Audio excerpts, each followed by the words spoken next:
Bawat hibla ng buhay ay may tinatagong liwanag. Sa channel na to, malalaman ang tunay na kwento. Mula sa simula hanggang sa wakas. Ihanda ang sarili sa mga bagong kaalaman. Panoorin natin ang video ng mensahero ng silangan.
Masayang pagbati sa sambayanang Pilipino lalo na sa mga awakened Ophirians. Para maunawaan ang video na ito, kailangang napanood muna ang World Territory Series kung saan ipinakita namin ang family tree ni Noah at ang kanilang mga teritoryo.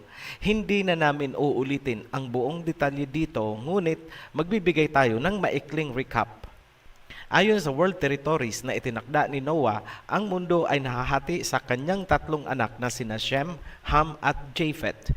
Ang mga Pilipino or Ophirians at mga Asians ay nagmumula sa lahi ni Shem at teritoryo ng Shemites ang Asia. Ang depensa ng Shemite territory sa silangang bahagi ay binubuo ng mga Ophirians, Inchek at Hapon. Sa kanluran, ang depensa ay ang lupain ng Turkey at ang lupain ni Jacob na tinawag ngayong Israel. Ngunit, wala na ang lupain ni Jacob. Nakuha na ito ng mga dayuhan. Sa gawing itaas naman ng Shem territory sa north, ang depensa natin ay ang mga Ruso. Ang mga boundary ng bawat teritoryo ay naiplat natin hango sa Book of Jubilees at inilahad natin sa World Territories Series. Makikita na ang teritoryo ni Ham ay nasa ibaba ng teritoryo ni Shem at Japheth. Para sa mga descendants ni Ham, ang Malaysia, Africa, South America at Australia. Ayon naman sa family tree na nasusulat sa Genesis, sina Gog and Magog ay pamilya ni Japheth at sa kanila ibinigay ang mga lupaing tinatawag nating Europe, North America at Canada. Ngayon, may tanong na nais sagutin ang video na ito. Sino ang totoong banta sa soberanya ng ating bansa at sa buong Shemite territory? Ang susi sa kasagutan ay matatagpuan sa isang lumang gusali sa Australia na itinayo mahigit 150 years na ang nakaraan. Sa mga Ophirians na nasa Australia, maaari niyong puntahan ang Royal Arcade, isang refurbished medieval building na matatagpuan mismo sa Central Business District ng Melbourne. Nariyan ang susi upang masagot kung sino ba talaga ang banta sa soberanya ng ating bansa. Ang Royal Arcade ang kauna-unahang itinayo sa Melbourne at ito rin ang pinakaunang arcade sa buong Australia. Malaki ang historical value ng building kung kaya ito ay bahagi ng Victorian Heritage Register. Ang arcade ay itinayo noong 1869 hanggang 1870 at ito ay opisyal na binuksan ni Lord Mayor Charles Ames. Mahalagang pansinin na ang nagbukas nito ay tinatawag na Lord Mayor. Maituturing ang building na isang portal o gateway na konektado sa isa pang portal sa kabilang panig ng mundo na maghahatid sa atin pabalik sa malalim na medieval history. Mahalagang tandaan sa pagpapatuloy ng ating video na ang Australia ay teritoryo ni Ham at ang buong lupain at likas na yaman ay para sa kanyang mga descendants across generation for eternity ayon sa Book of Jubilees. Kung totoo man ang sinasabi ng Genesis at Book of Jubilees na ang Australia at Africa ay para sa lahi ni Ham or Hamites, ibig sabihin ang biological at genetic profile ng mga original occupants ng Australia at Africa ay closely similar, magkamag-anak. Yan ang ating inalam at ilalahad gamit ang information mula sa modern research. In 2017, a genetic study of the genomes of 111 Aboriginal Australians found that today's Aboriginal Australians are all related to a common ancestor who was a member of a distinct population that emerged on the mainland about 50,000 years ago. Humans are thought to have migrated to northern Australia from Asia using primitive boats. A current theory holds that those early migrants themselves came out of Africa about 70,000 years ago, which would make Aboriginal Australians the oldest population of humans living outside Africa. Ayon sa isang genetic study na ginawa noong 2017, ang kasalukuyang mga Aboriginal sa Australia ay may genetic origin sa Africa. Ipinapalagay na dumaan sila sa Asia at tumawid sa dagat gamit ang primitive boats upang makarating sa Australia. Pinili nating gamitin ang report ng National Geographic dahil isa itong European American Research Organization. Sinadya naming gamitin ang mula sa mga Europeans, Americans at hindi ang research ng mga incheck upang hindi nyo sasabihin na lutong Macau ang ating inilalahad. Note, disregard nyo na lang ang number of years sa reference. Hindi nila alam ang biblical timelines. Ang mahalaga, malinaw ayon sa research na ang Australia at Africa ay iisang ancestor ang pinagmulan. Ayon pa rin sa report ng National Geographic, taong 1788, tinatayang mayroong 750,000 to 1.25 million Aboriginal Australians ang inabutan ng British colonization. Para sa mga hindi familiar, kapag sinabing British, yan ay Great Britain, United Kingdom, or England kung saan naroroon ang pamosong London. Sila ay mga Europeans. Sila ang sumakop sa Australia ng Hamites. Taong 1770, ang Australia ay unang diniskobre ni James Cook, isang British Royal Navy, at ginawa niya ng detalyadong mapa ang Newfoundland, sabay deklarang pag-aari na ito ng British Royal Crown. 1788, dumating sa Australia ang 11 ships, 11 barko, lulan ang mga convicted criminals mula sa England. Ang mga convicts na yan ang founder ng Sydney at New South Wales.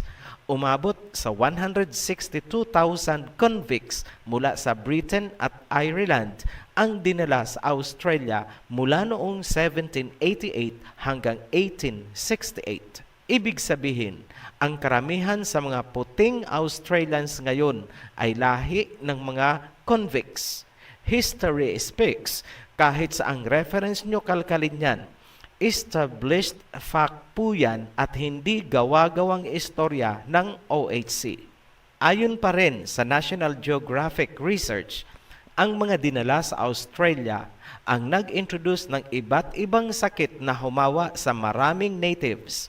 Tandaan, ang mga natives ay hindi immune sa mga sakit na yan dahil hindi naman sila exposed. Habang lumalaganap ang mga sakit, tuloy naman ang pagsamsam o pag-agaw sa mga lupain. Humigit kumulang 20,000 na mga Aboriginals ang lumaban at namatay. Karamihan sa kanila ay nabiktima ng massacres habang inaagaw ng mga British ang kanilang mga lupain. Maliban sa pagsamsam ng mga lupain, ayon pa rin sa report ng National Geographic, ipinatupad ng British government mula 1910 hanggang 1970 ang puwersahang pagkuha ng mga anak ng natives mula sa kani-kanilang mga pamilya. ang mga bata ay inilagay sa mga adoptive families at institutions at pinagbawalang magsalita ng kanilang sariling lengguwahe. Pinalitan din ang kanilang mga pangalan. Tinatayang umabot ng 33% ng mga native children ang inalis sa kanilang mga pamilya. Ginawa yan ng British government sa mga natives sa loob ng 60 years. Yan ang tinatawag na stolen generation. Recap natin ang mga nangyari. Mula sa England, nilusob ng mga British ang mga Aborigines ng Australia. Maraming namatay, dinukot ang mga bata mula sa kanilang mga pamilya at sinamsam ang mga lupain. Pasok sa banga ng British Royal Crown ang Australia ni Ham. Ngayon, nasaan ba ang Australia? Nasa gawing ibaba lang po ng Pilipinas. And so, ang Australia ni Ham ay nakuha ng angkan ni Japhet. Sa mga panahong yan, umusbong ang European Australians at later in time, itinayo nila ang unang Royal Arcade sa Melbourne. Next, New Zealand, biblically, Ham Territory. Taong 1840, ang New Zealand ay officially naging colony ng Britain hanggang sa kasalukuyan. Nasa ibaba lang din ito ng Pilipinas. Pansinin nyo, across history, kung paanong ginapang paisa-isa ang mga bansa ng Ham Territory. Lahat swak sa banga ng Royal Crown. Up next, Papua New Guinea, biblically, Ham Territory. 1884 onwards to 19th century, pumasok ang Germany sa Papua New Guinea. Sumunod din ang Australia. Then, naglaban ang Germany at ang Australia. Later in time, nagkaroon ng mga negotiation sa League of Nations. Pero, ang ending, pasok sa British Royal Crown ang Papua New Guinea. Nakakatawa lang isipin na noong umapila ng independence ang Papua New Guinea, binigyan sila ng independence. Alright, bigyan namin kayo ng independence. Magkakaroon kayo ng sarili nyong leader. Pero ang leader ninyo ay under namin. Kaya ang head of state ng Papua New Guinea ay si Her Majesty. Next, Solomon Island, biblically, Ham Territory. Taong 1568, unang sumalta ang Spanish navigator na si Alvaro de Mendaña de Niera. Maliban sa kanya, ang mga madalas na bumisita ay ang mga whaling ships mula sa Britain, United States at Australia. Towards the 19th century, pumasok na ang mga Christian missionaries. Kasabay nun, nagkakaroon ng mga pagdukot ng mga natives upang gawing alipin sa mga plantation sa Queensland, Australia. June 1893, para protektahan daw ang Solomon Islands, pumasok ang United Kingdom o Britain bilang tagapagtanggol. Ang bahaging nasasakop ng Germany ay inilipat na rin sa British Royal Crown. Kaya ang head of state nila ay si Her Majesty. Nakakatawa ulit kung iisipin na ang dumudukot ng alipin ay mula sa Australia na mga tauhan din lang naman ng Britain.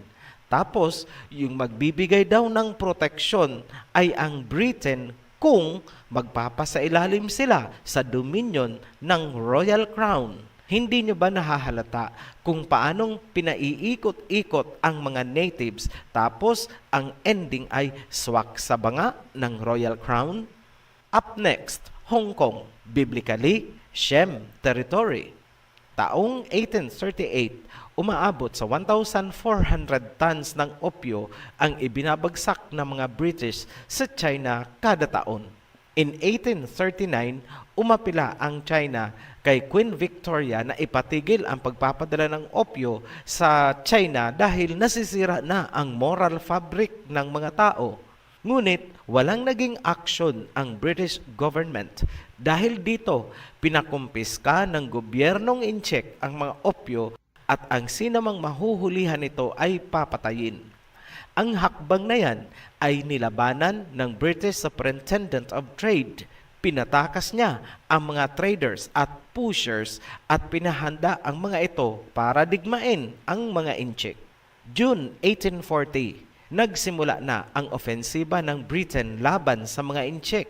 Ang nais kasi ng British government ay gawing legal ng gobyernong Inchik ang droga at gawing malaya ang pagbebenta nito. Pinababayaran sa gobyernong Inchik ang mga nakumpiskang opyo at iba pang mga damages. Dito na nagsimula ang digmaan. Nagipit at natalo ang mga Inchik. Bumagsak ang kanilang economy at maraming nagutom. Dahil dito, napilitan ang mga Inchik na makipagkasundo sa Britanya on a bended knee. Bahagi ng kasunduan, kinuha ng Britain ang Hong Kong. Yan ang nakapaloob sa Nanking or Nanjing Treaty. Lumipas ang panahon, nakabangon at lumakas ang mga Inchik. Ibinalik ng Britanya ang Hong Kong noong 1997. Pero binitawan na nga ba? Hindi pa rin. Kasalukuyan, nagkakaroon ng mga political unrest sa Hong Kong dahil sa impluwensya ng kanluran. Napansin nyo ba? Nakarami sila. Isa pa, Malaysia. Hindi lingid sa kaalaman ng karamihan kung paanong nawala sa atin ang Sabah. Ang lupain na yan ay rented out lamang o pinaupahan ng Sultanate of Sulu sa isang British commercial syndicate na pinangungunahan ni Alfred Dent. Ngunit noong nabuo na ang Malaysian Federation, ang lupain ay ibinigay ng British syndicate sa Malaysia imbes na isauli sa Sultanate of Sulu. Hanggang ngayon, ang usaping yan ay hindi pa rin nalulutas. Noong September 18, 1968, pinirmahan ni President Marcos ang Act of Congress kung saan kasama ang Sabah sa Republic of the Philippines. Dahil sa ginawa ni Marcos, nagpadala ang British government ng Hawker Hunter fighter and bomber jets sa Kota Kinabalu kasabay ang babala na ipagtatanggol ng Britanya ang Malaysia alinsunod sa Anglo-Malayan Defense Agreement. Kung magkakaroon ng digmaan sa pagitan ng Malaysia at Pilipinas, magpapadala din ang Britanya ng mga warships sa Philippine waters. Ang defense agreement ng Malaysia at Britain ay napalitan at lalong pinalakas ng 5 power defense arrangements na pinagkasunduan ng Great Britain, Australia, New Zealand, Malaysia at Singapore. Ano ang laban ni Marcos? Wala. Ito ang tanong, nasaan ang mga kano? Bakit hindi nila tinulungan si Marcos sa kabila ng pagiging allied country ng Pilipinas sa Amerika? Ngayon, nais naming pansinin nyo ang kalagayan ng Pilipinas. Tingnan nyo ang world map. Napapaligiran tayo ng mga bansang hawak ng British Royal Crown. Australia, New Zealand, Papua New Guinea, Solomon Islands, Malaysia, and Singapore. On extreme situation, boses ni Her Majesty ang masusunod. Kakalabanin ba ng mga kano ang kanilang nanay? Kakalabanin ba ng mga kano ang pinagmula nilang pamilya para lamang ipagtanggol ang mga Pilipino? Patawa kayo kung inaakala nyong kakampihan tayo ng mga kano on extreme scenario. Sino lang ang pwedeng kakampi ng Pilipinas? Mag-isip kayo. Ngayon, kilala nyo na ba kung sino talaga ang banta sa ating soberanya? Para masagot ang tanong, balikan natin ang sinasabi naming Royal Arcade sa Australia para malaman na kung sino talaga ang banta sa ating soberanya at sa buong Shemite territory. Pumasok tayo sa loob ng Royal Arcade. Pansinin nyo ang rebolto ni Gog at Magog. Yes, ang building na yan ay itinayo ng mga tauhan ni Gog and Magog bilang tribute noong nakuha nila ang Australia. Yan din ang icon ng sumibol na economy ng Australia. Kaya nga, naging Central Business District ang lugar na kinatatayuan ng building na yan. Huwag kalimutan na ang likas na yaman ng mga lugar na yan ay dapat sana ay para sa lahi ni Ham. Ngayon, isang galamay pa lang ang nakita natin. Yan ay isang tentacle o satellite lamang ng isang mas malaking organisasyon. Alam nyo na ngayon, ang kumuha ng Australia, New Zealand, Papua New Guinea at Solomon Island ay lahi ni Gog and Magog. Right now, ang head of state ng mga binanggit nating bansa ay si Her Majesty. Na-establish din nila ang sphere of military and political influence sa Malaysia at Singapore sa pamamagitan ng 5 power defense arrangements. Ulitin namin ang tanong kanina. Ikaw, Pilipinas, sino sa tingin mo ang kakampi mo? Ganun pa man, huwag kayong matakot. We are on the right track ayon sa prophecy. Sasaklolo sa atin ang 2 witnesses ng Revelation chapter 11. Nakaabang na ang outpost ng mga Shemites sa West Philippine Sea. Gaya ng paulit-ulit naming sinasabi noon pa, may mabigat na dahilan kaya naririyan ang facility na yan.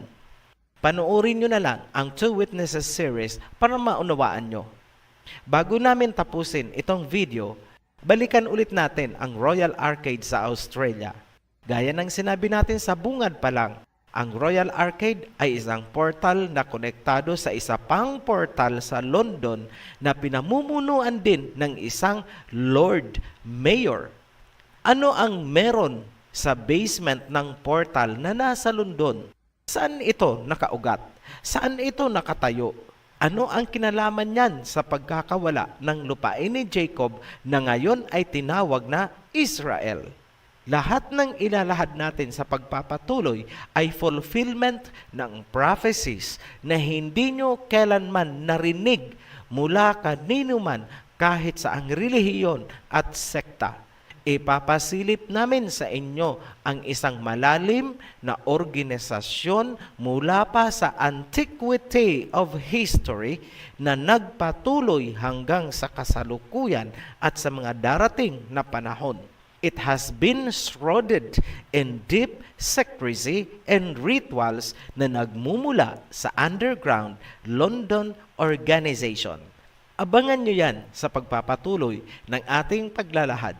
Muli kaming nagpapasalamat sa inyong patuloy na pagsuporta sa Ophirian Channel. Para sa new subscribers, welcome to the heritage. At para sa lahat, be blessed. Shalom. Naniniwala po ako na ikaw na nanood ay maraming katanungan at unti-unting nabubuksan ang iyong diwa. Kung nais mong magpatuloy, subaybayan ang nasabing video ng Mensahero ng Silangan. I-follow lang ito, i-share at i-subscribe. Maraming salamat po.